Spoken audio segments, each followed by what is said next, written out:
Welcome to Franco Tenelli's Vocal Terms Dictionary. Today's subject is dramatic voices.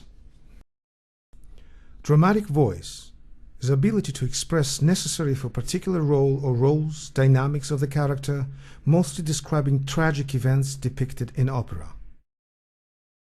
This quality is expressed in particular voice quality, its versatility, singing acting abilities as well as looks.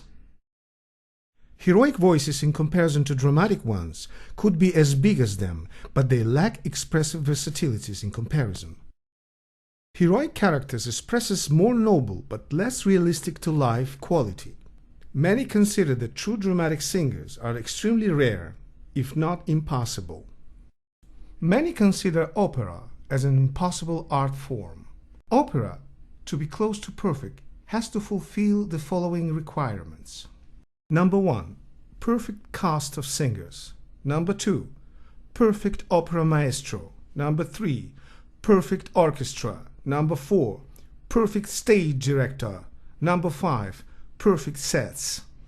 Let's be honest, to find perfect Turandot, which is still a teenager in a play with the voice of a princess, looking beautiful and at least not older than 30, that makes hating her god's Kala falling in love with her from the first sight, it's quite challenging. The role of the Turandot is sung by sopranos who are at least 40 years old. Turandot as well as Kalaf are perfect examples of a heroic rather than dramatic roles, in spite of necessity for these roles to carry the huge projection of the Puccini's orchestration.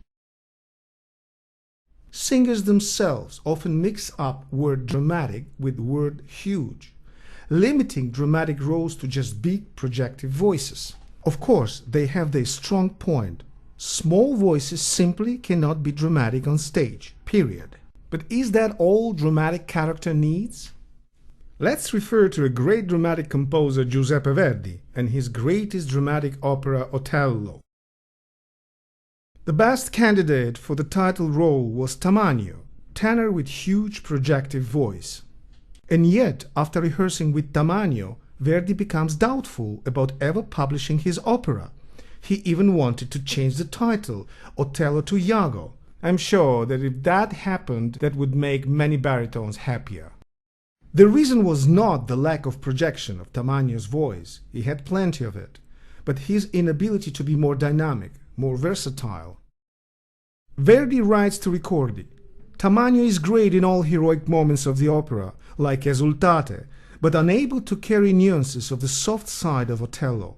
When I demand piano, he is off-pitch. Verdi himself clearly distinguishes between heroic and dramatic voices. While heroic character requires a big voice, dramatic one needs to be more versatile, huge when necessary, like in Esultate, and subtle, like in Dio mi potevi. And we know that modern singers claiming to be true dramatic lack one or more of these necessary components. Many opera fans who mostly listen to the CDs and never or very rarely attend real opera performances may disagree with me. True opera goers will probably agree with me because their experience lies in real live performances where all the requirements are never fulfilled. So dramatic voice depicting the dramatic character is not just a huge voice. We know that Wagnerian roles are called Helden or heroic in German. Some Wagnerian roles like Siegfried even claim to be more powerful than Italian dramatic tenor voice, but they still called heroic Helden for the reasons I explained before. This was Franco Tenelli's Vocal Terms Dictionary. Subscribe not to miss provocative I have a confession to make.